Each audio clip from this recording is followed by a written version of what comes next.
Hello everyone, welcome back to my channel. Today we will talk history of Bukharian Jewish. Right now I'm in the lobby house and at my back it's a Bukharian Jewish street. So today we will explore the old house of Bukharian Jewish.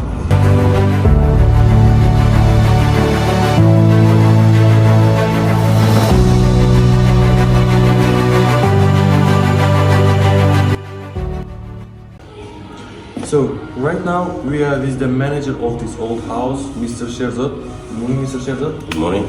So Mr. Sherzod will give us a short tour inside of this old house museum. So let's start. Hello.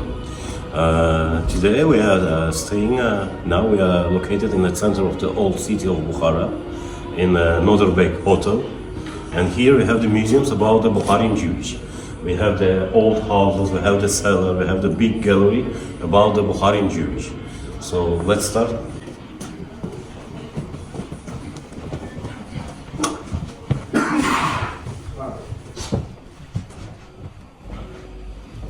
So this is the old Jewish summer hall. It's 250 years old. Here we renovated only the colors, but the structure all original.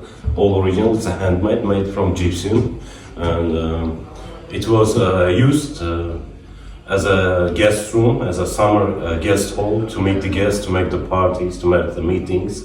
Yes, this is the summer hall. Because of this, the room is high and the windows are looking to the north. That's why that cold wind is circulating and the room every time keeps itself cool. Here you can see the letters in Hebrew. So all these letters are written from the Torah. So most of the Jewish who come here and read this, they said that this room, before it was used as a praying room or like small synagogue inside the house. And here is the place that to keep the Torah. And here is a small room, it's like garderobe, the place to change the clothes. So let's go, we'll continue.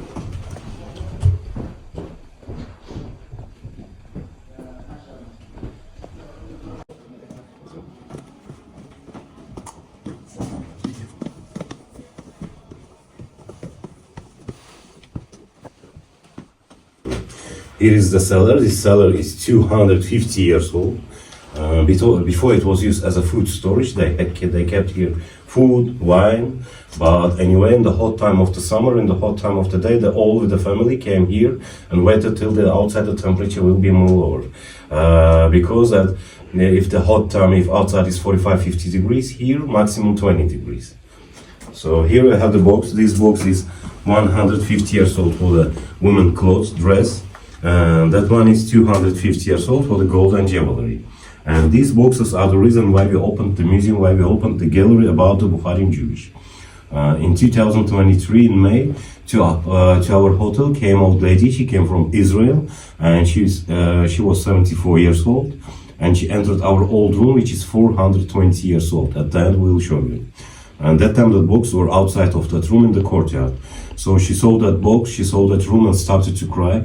When we asked the reason why she is crying, she told us a story that she is a Bukharian Jewish, and 40 years before she immigrated to Israel, and this is the first time that she is coming back, and that a long time ago she came to this house as a bride, and exactly these boxes were her wedding gift from her mother.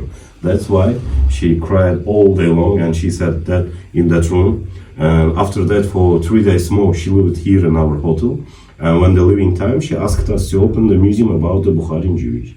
And she left to Israel, and for the 2-3 weeks we were thinking. At last we decided, and we opened as a museum in 2023 in August. So the way how she came to our hotel, she accidentally booked a room by booking in our hotel. And when she came, when we showed her her room, she just smiled and said that she's a Bukharian Jewish. And we said that we have the Bukharian Jewish old houses, and when we start to show, and that happened. So these boxes, these bottles, these boxes are from these 5 houses that we bought from Bukharian Jewish. Okay, sir, sorry about that. So can you explain what kind of door is this? It's the Baghdad doors. It's the Baghdad doors. Why we call it Baghdad doors? Because a long time ago, that Emir of Bukhara called the masters, the carpenters who make the doors from Baghdad, and told them to make the all doors in Bukhara in the same style, this style. Because of this, we call them Baghdad style and Iraqi style doors. Yeah.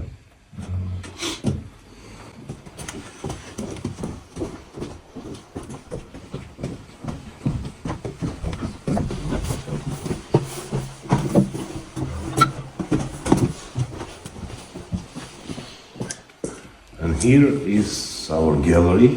So these walls around these books, this sofa, we kept it from the previous owners. So here we have one part of the Torah which is written on the deer skin and by the word of the experts. It's more than 700 years. And it was a present for us from our local Uzbek friend that he bought a house of Bukharian Jews there, he found it and he kept it. And when we said that we are opening a museum, he made such an expensive gift for us. So the Bukharian Jews, they don't speak in Hebrew. They speak in Uzbek, Tajik and Russian language, as we speak here. So before the 1991, Bukharian Jewish community, there were about 25,000 people here. After the Soviet Union fell down, so all borders are opened. Israel start making posts to calling them from all around the world. The relatives start to call them, but the main reason, it was very bad economical condition in Uzbekistan and in the former Soviet Union republics. That time not only Jewish, that time a lot of Uzbek also immigrated to different countries of the world to find a better life. And that time for the Jewish people, they had a good opportunity because countries like Israel, America, Europe countries gave them the passports, they gave them the houses, they gave them the money, job. So they had a good choice. So one more wave of immigration, it became in 2000. They had another problem as the community decreased, so father couldn't marry his daughter, couldn't marry his son because it was less choice of the young people. That's why it started one more wave of immigration. So nowadays here in Bukhara they are living 250 Bukharian Jewish people. So synagogue is functioning, which is 420 years old, and the Jewish school also functioning. In Jewish school they are studying 450 students. Only 14 of them that Bukharian Jewish, the others are locals. All lessons in that school they study in Russian, and the school is specialized in two languages more, English and Hebrew. It means the student, the Uzbek student who is studying there, automatically he learns Russian, English, Hebrew, and in Bukhara we speak in two languages, Uzbek and Tajik. It means 5 languages. For some people from the other countries, some countries, they are surprised that even the Muslim, they ask us, even the Muslim are studying the Hebrew. Yes, even the Muslim are studying in Hebrew. That here in Bukhara, in Uzbekistan, it's nothing. So we say that as more language you know, so you open the world for you more open the world for yourself. Yeah, yes, right. and even the owner of this place, of these museums, of this hotel, and everybody who are working here, including me, we are all Muslims, alhamdulillah.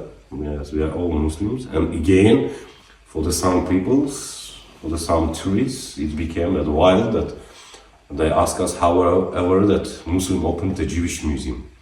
But here in Bukhara, in Uzbekistan, it's nothing, as I said, that nobody take cares about it. Even the Jewish can open the Muslim museum, we'll come. If he did mistake, we'll make it right and just thank, and that's all. Yes. Yeah. We opened the name of this museum, it's a museum of the history of the Bukharian Jewish and the history of the tolerance of our nation.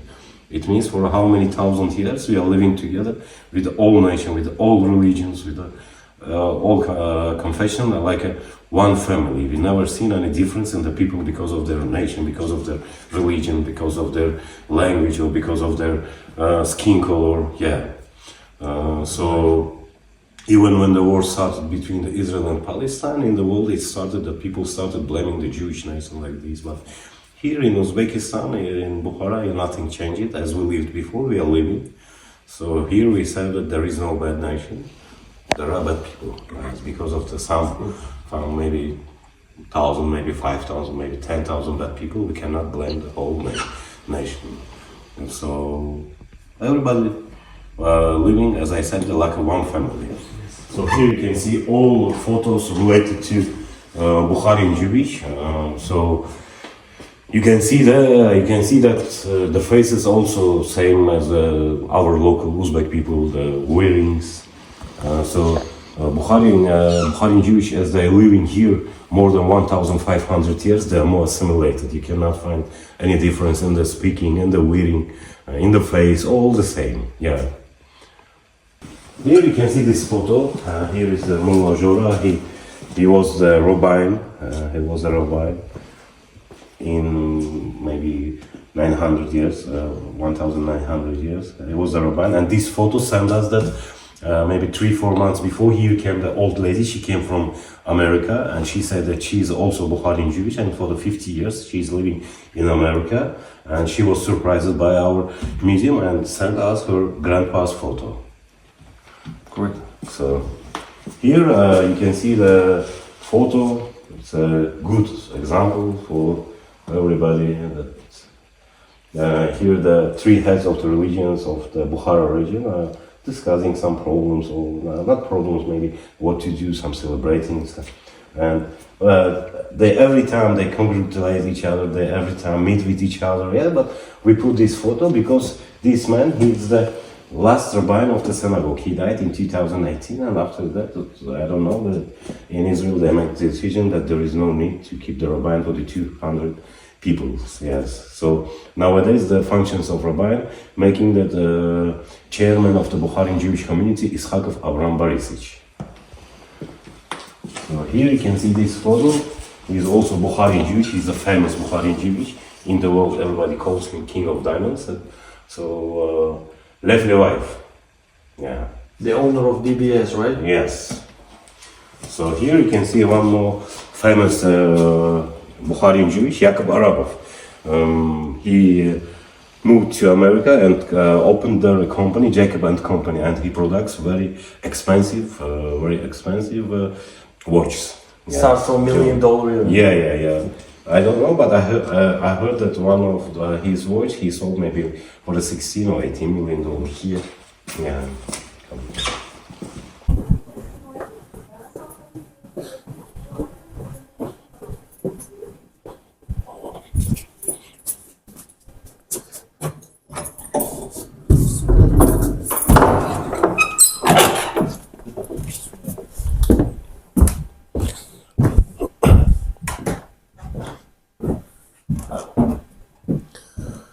So here is the summer hall, which is 420 years old, 20 years old original.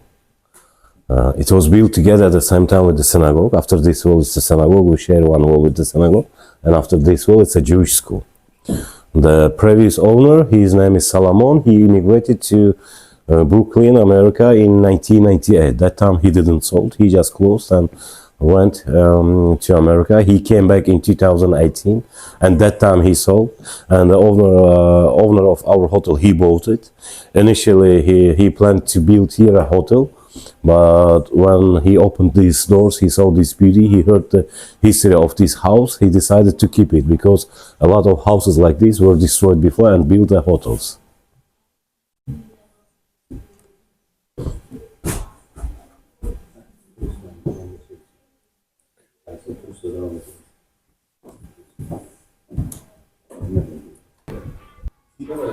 So right now we are with Mr. Otabek.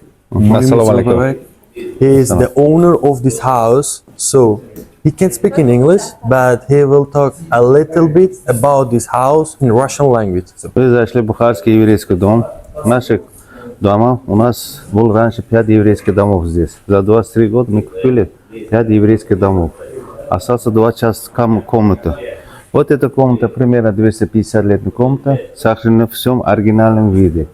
Здесь жил бухарский еврей Садыков, Левиев, Юсупов, 5 еврейских семей здесь жили раньше. А сейчас они 1991 год отсюда эмиграция был, ушли в Израиль и Америку. У нас единственное остался вот в подвале погреба 250-летний, там музей и галерея. Мы сохранили единственное в Узбекистане про бухарский еврей посвящено. И комнаты тоже здесь жили бухарские евреи. На будущем поколению надо оставить такие дома, чтобы на будущее поколение тоже видел такие дома, старые дома, 200-летние, 420-летние комнаты. И у нас еще мастер-класс проводим бухарский еврейский зеленый плов. Это моя жена подготовит. Только здесь у нас будет такой плов. Мастер-класс покажем. Вот такие истории про бухарских евреев. Спасибо вам большое. Не за что. До свидания, не за что.